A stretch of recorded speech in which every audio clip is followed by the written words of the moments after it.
ये देव संजरिया। कई जन्मों तक कीड़े मकोड़े पतंगों में जन्म पाया, हाथी मछली हिरन पक्षी सर्प हुए, घोड़े बैल बने। अब तुम्हें परमात्मा से मिलने का अवसर मनुष्य शरीर मिल गया है। ये जो प्राप्त हुआ है ये प्रभु से प्राप्त मिलाप करने के लिए मिला है, इसका फायदा उठा लीजिए। ये जन्म बार बार मिलने वाला नहीं है, ये मनुष्य जन्म बहुत ही अनमोल है। मनुष्य जन्म हमें केवल परमात्मा की प्राप्ति के लिए मिलता है।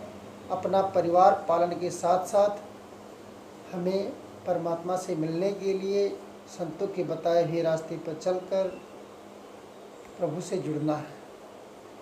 सांसारिक विषय भोगों में इतना न फंस जाएं कि अपने असली उद्देश्य, अपने असली मंजिल को ही भूल जाएं। संत महात्माओं ने इस जन्म की इतनी पीढ़ी बना दी है, इतनी सीढ़ियाँ बना दी हैं कि हम अगर थोड़ा सा प्रयास करेंगे तो हम शांति और आनंद में पहुंच जाएंगे और प्रभु के दरबार के वासी हो जाएंगे। परमात्मा का नाम ही इस दुनिया में सच्चा नाम है, बाकी सारे नाम सब बकवास है। नाम तो अमर होता है, नाम की तो ही महिमा है इस दुनिया में। और जो सचलोक का नाम है वो लिखने में नहीं आता, बोलने में नहीं आता। जो लिखने बोलने में आता है वो सब तो वर्णनात्मक हो जाता है। जिसको पशु पक्षी कीड़े मकोड़े जपते हों, कौन सा नाम जपते हैं? तो नाम के लिए कैसा झगड़ा। परमात्मा से जुड़ना है। संत महात्मा संकेत करते हैं कि वो तो अनादि है, वो तो अनादि है। सृष्टि काल से संपूर्ण ब्रह्मांड को, संपूर्ण देश को उसी से बनाया हुआ है। वो रचनात्मक शक्ति है और वो जो शब्द है वो धुन है, आकाशवाणी है। उसी को मुसलमान लोग तो कलमा कुन बाग्य इलाही निदा या आसमानी भी कहते हैं। बाइबल में इसे शक्ति वर्ड शब्द का लोगास, प्रभु की इच्छा, स्पिरिट, चेतना, आत्मा, होली घोस्ट, पवित्र आत्मा शब्द, कर्म फंटर, संवादात्मक, ऐसे नामों का प्रयोग करते हैं। बाइबल में भी ये लिखा गया है कि शुरू में शब्द था और शब्द ही परमात्मा था। इसी पर गुरु नानक देव भी शब्द की महिमा का बखान करते हुए अपने गुरु ग्रंथ साहिब में उनका वर्णन आया है कि शब्द धरती शब्द आकाशु, शब्द शब्द होवे परगासु।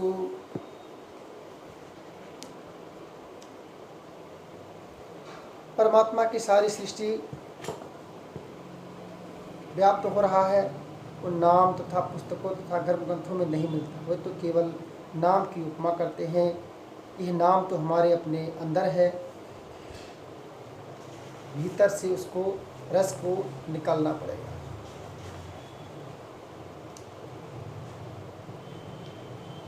ये साधारण न्याय संगत बात है कि परमात्मा एक है, वो हम सबके भीतर है। उसे बाहर बाहर खोजन क्या फिरे, घट माही तो खोज, घट भीतर तुर पिया बसत है, देख हृदय की ओज। उसको बाहर ढूंढने पर नहीं मिलेगा। रास्ता सबका अलग अलग हो सकता है लेकिन मंजिल सबकी एक ही है।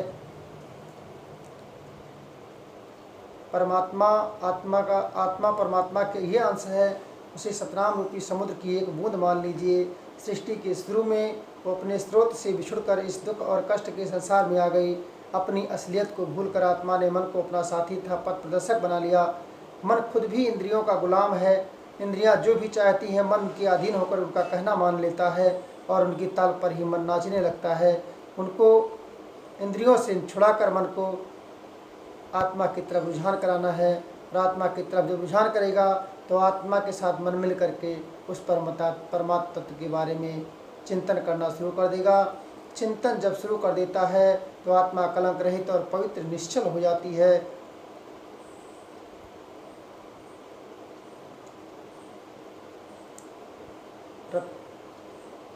इसमें सूरत विलास में राधा स्वामी मंत्र ग्रंथ में आया है कि सूरत तू रहे दुखी हम जानी। जा दिन से तुम शब्द विसारा मनसग यारी ठानी, जा दिन से तुम शब्द विसारा मनसंग यारी ठानी, मन मूरख तन साथ बंधानी इंद्रिय स्वाद लुभानी। तो संत हमारी दयनीय दशा को जानते हैं, अच्छी तरह जानते हैं कि हम भ्रम में फंस गए हैं। इस भ्रमजाल से छुड़ाने के लिए ही संतों का अवतरण होता है।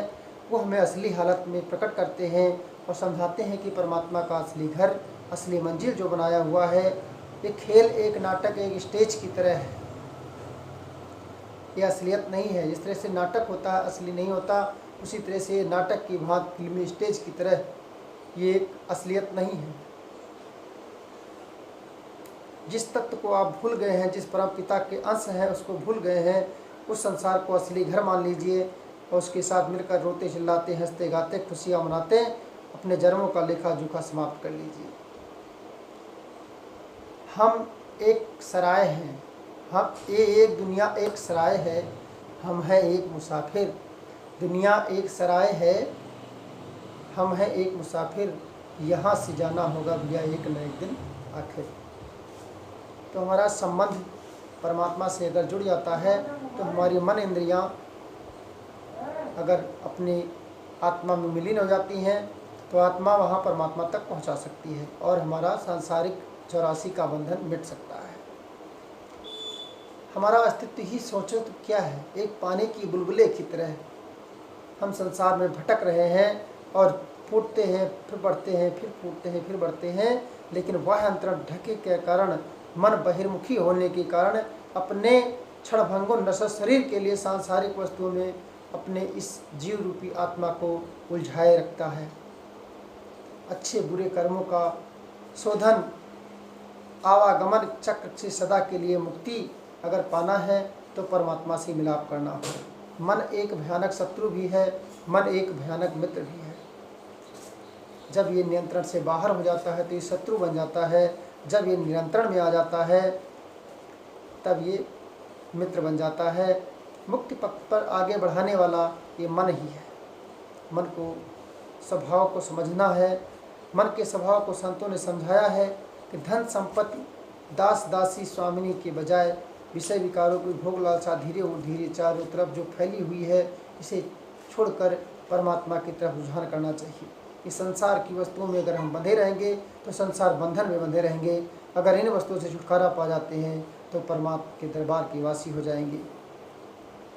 इस जन्मों में आपको ये सब मिल रहा है, अगले जन्मों में पता नहीं क्या हो, तो अगले जन्मों की चिंता क्या।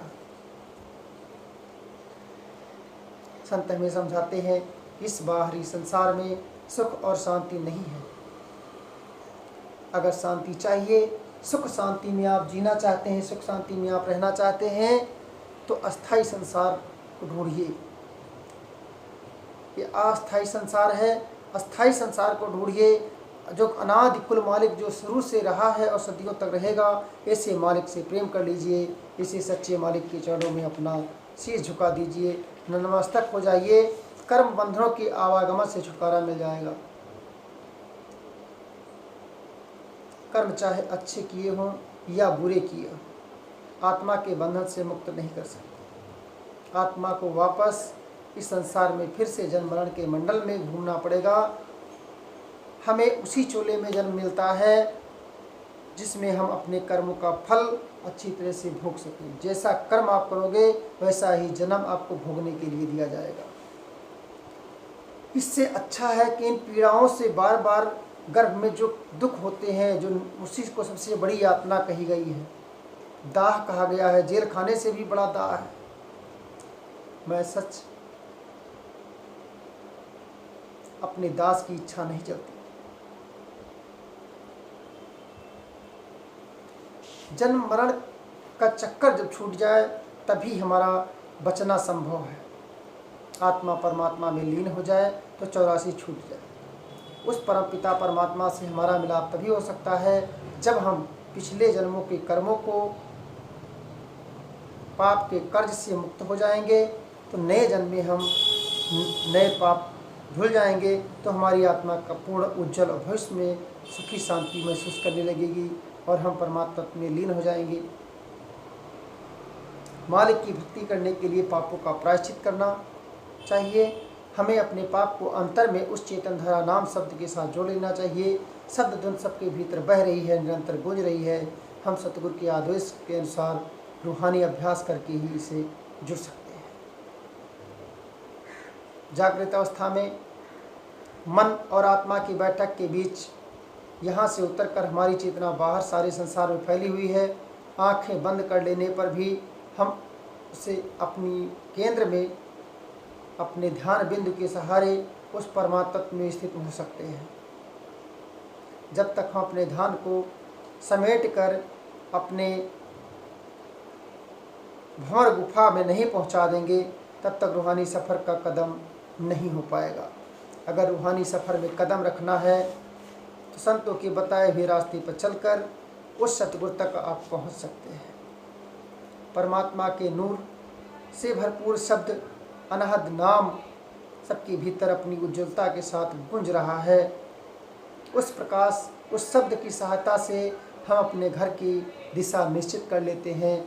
अपनी दिशा को जो भटक गए हैं उस दिशा की पहचान कर लेते हैं। उस प्रकाश रास्ता दिखाने वाला है, वो मार्ग दिखाने वाला है। उस प्रकाश को देखकर, शब्द धुन सुनकर अपने पिछले कर्मों का प्रायश्चित होकर के आप उज्जवल निर्मल धारा में मिल सकते हैं। तभी हमें वापस परमात्मा के स्तर पर पहुंचकर आनंद और चित्त शांति में पहुंच जाना है। जो संसार में हमें सतगुरु सिखाते हैं, एक शिक्षक से सीखते हैं।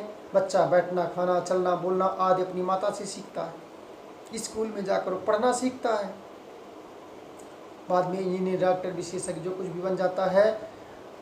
आध्यात्मिकता तो बहुत कठिन तथा गूढ़ विषय है, जिसमें एक शिक्षक या गुरु का होना तो अनिवार्य है। इसमें तो आप 4 पे अच्छे शिक्षक करते हैं, तो आध्यात्मिक अगर रूहानी सफ़र करना चाहते हैं तो उसमें भी आपको एक गुरु की आवश्यकता पड़ती है। आंतरिक मंजिलों को पहुंचना है, आंतरिक शब्दों को परखना है, तो उसकी पारखी को आप गुरु बनाइए। नहीं तो राम राम तो बच्चा भी जानता है, जो गुरु नहीं किया है वो भी राम राम कह लेता है। नाम तो वो भी कह लेता है कि जो कभी भगवान का नाम नहीं लेना चाहता था, लेकिन जाने अनजाने उससे भी नाम निकलता है। और वो सफ़र को तय करने के लिए ज्ञान मार्ग को अपनाना पड़ेगा, अपने भीतर ज्ञान प्रकट करना पड़ेगा। गुरु का भाव है कि जीवित गुरु, ऐसा नहीं कि जो चला गया तो उपदेश क्या देगा तुम्हें, क्या बताएगा रास्ता। जीवित गुरु से उपदेश है कि जो वर्तमान में है, एक देहधारी गुरु ही हमारा सच्चा ज़रूरत की बातें बता सकता है, रूहानी शब्द की बातें बता सकता है, हमारे उस स्तर की बात बता सकता है जहाँ तक उसकी पहुँच है। और आगे का रास्ता तो आपको ही तय करना पड़ेगा। रास्ता बताने वाला रास्ता बताता है, लेकिन साथ साथ तुम्हारे साथ नहीं चलता। वो रास्ता बता दिया, अब चलना आपको है। समय का सतगुरु एक जीता जागता गुरु है, परमात्मा है। वो ही हमें परमात्मा से मिला सकता है। ये बीच का हमारा एक पड़ाव है, एक ठहराव है गुरु। वर्तमान समय में हमें परमात्मा के पहुंचने का मार्ग हम नहीं ढूंढते। हम डॉक्टरों के पास जाते हैं, अपने बचने का मार्ग खोजते हैं, और डॉक्टर मृत घोषित कर देता है, तो हमारा न इधर का रहता न उधर का रहता। अंतिम समय में जिस समय हमें परमात्मा की खोज जरूरी थी, परमात्मा से लिव जोड़ना था, उस समय हम डॉक्टर की खोज करते हैं। इसलिए हमें जितने लोग डॉक्टर कैद खाने में से होकर आते हैं, वो लोग परमात्मा से संबंध नहीं जोड़ पाते और अंत में चले जाते हैं।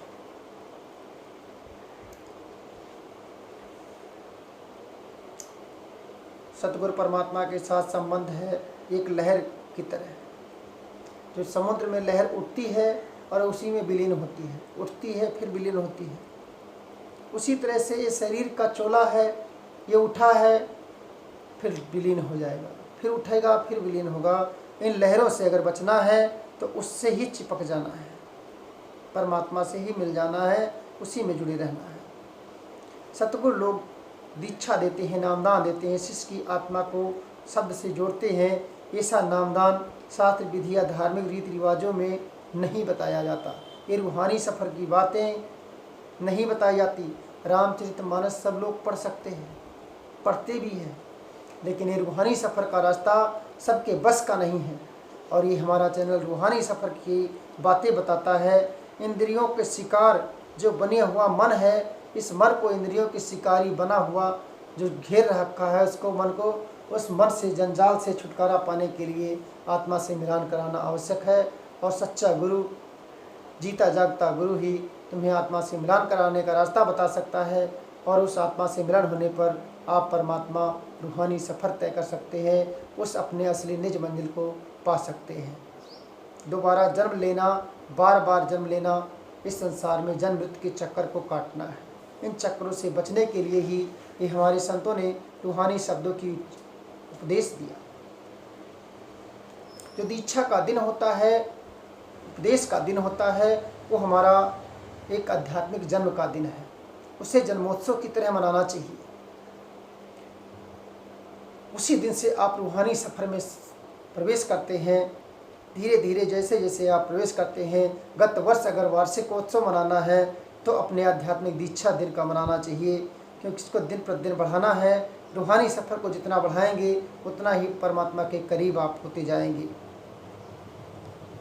दीक्षा नामदान को एक नया जन्म बताया गया है। सतगुरु दीक्षा देने के बाद शिष्य को छोड़ते नहीं हैं, न भूलते हैं। वो आपका मार्गदर्शन कराने के लिए बार बार आपको ले जाते हैं, बताते हैं रास्ता, आपको मार्गदर्शन देते हैं, मृत्यु से बचाकर आपको उस अमर आत्मा से जोड़ देते हैं जो अमरता की निशानी है। अमर लोक का वासी बना देते हैं तुम्हें। दीक्षा नामदान के समय सतगुरु अपनी सूरत चेतना को समेटकर आपको आंखों के पीछे और गुफा में अनहदनाद के धुन सुनवा देता है। जब मृत्यु आती है, अगर उस समय आपका ध्यान वहाँ पर पहुँच जाए तो आपका प्राण तलवे से सिमट कर आपका ध्यान नीचे की तरफ ना आए तो आपका ध्यान वहाँ होगा, वहीं मृत्यु सिमट कर जाएगी। अगर वहाँ से आपकी रूहानी सफ़र और गुफा से आपके जीवात्मा निकलती है तो आप 84 के बंधनों से मुक्त हो जाएंगे। साधारण मृत्यु, पहले जीते जी मरने की कला हमें सीखनी है। जो हम ये रूहानी सफ़र तय करते हैं, जो हम अनहदनाद सुनने की कला सीखते हैं, ये हमें साधन, ये मार्ग अपनाने के लिए इसलिए कहा जाता है ताकि अंतिम समय में हमारा ध्यान वहीं पर टिकना शुरू कर दे, वहाँ पर जमना शुरू कर दे, वहाँ पर स्थायी होना शुरू कर दे, ताकि अंतिम समय में हमारा ध्यान, हम लेटे बैठे सोते जागते कहीं भी रहें, लेकिन हमारा ध्यान और गुफा में रूहानी शब्द पर, उस अनहद धुन पर रहे, ताकि हमारी जीवात्मा मुक्त हो जाए। शरीर को आप खाली कभी नहीं रख सकते, लेकिन मन को खाली करने का तरीका है कि कुछ देर के लिए धीरे धीरे सतत अभ्यास कीजिए रूहानी सफ़र की रास्ता खोजने की, और खोजते खोजते एक दिन ध्यान के माध्यम से उस घोर गुफा में आप पहुंच जाते हैं और अनहदनाद सुन लेते हैं। सुनने का अभ्यास निरंतर जारी रखते हैं तो अंतिम अवस्था में अगर ध्यान के द्वारा लेटे बैठे सोते जागते कभी भी अगर उसी में प्राण आपके निकल गए तो आपको फिर दोबारा इस मृत्यु लोक भव सागर में भटकने की जरूरत नहीं रहेगी। सूफी फकीरों ने भी यही कहा है, इसको शम्स तबरेज कहा है, इसका नाम दिया, जिसको हम लोग अनहद धुन देते हैं नाम। इस मनुष्य शरीर को कब्र कहा है। मुसलमानों ने मनुष्य शरीर के कब्र कहा है और आत्मा को शम्स तबरेज कहा है। कितना अच्छा हो कि अगर एक रात भी अपनी रूह को इस शरीर से बाहर ला सको और इस कब्र को छोड़कर अपने भीतर आसमान पर चल सको, लेकिन वो भी कब्र के पीछे पड़े रहते हैं, कब्र में चले जाते हैं। नूरानी बाग में पहुंच जाएंगे, यहाँ पतझड़ की झड़ी नहीं है, लेकिन नहीं पहुंच पाते क्योंकि कब्रों में ही लिपटे रहते हैं।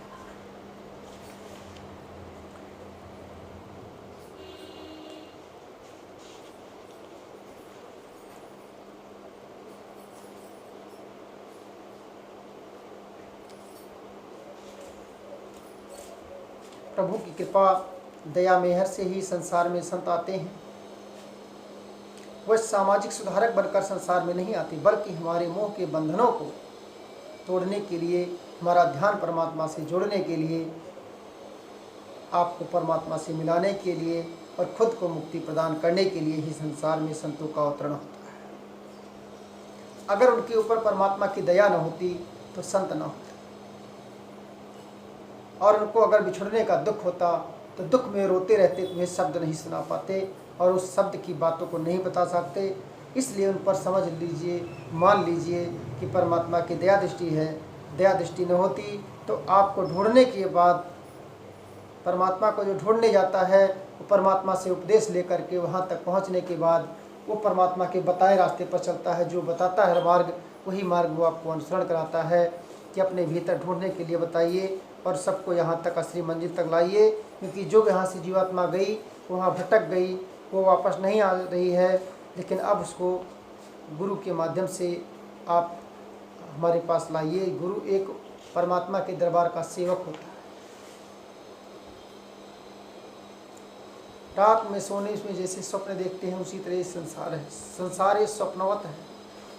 देखने में बहुत कुछ अच्छा लगता है, लेकिन अनुभव में कुछ भी अच्छा नहीं होता। देखने में तो बहुत सुंदर सुंदर स्वप्न में महल दिखते हैं, लेकिन जब जगते हैं तो कुछ हाथ खाली नहीं लगता। उसी तरह से ये संसार है। संसार में दिन रात लगे रहेंगे और अंतिम समय में तुम्हारे पास कुछ नहीं होगा। इस स्वप्न की बात जगोगे तो सब कुछ खाली खाली लगेगा, कुछ नहीं है तुम्हारे पास। जो तुम्हारे भीतर परमात्मा है, कहीं भी रहोगे, उस आत्मा में परमात्मा बैठ गया तो आपको बार बार भटकने की ज़रूरत नहीं रहेगी, दर दर भटकने की ज़रूरत नहीं रहेगी। अगर हमारा चैनल अच्छा लगता है तो लाइक करें, शेयर करें, सब्सक्राइब करें।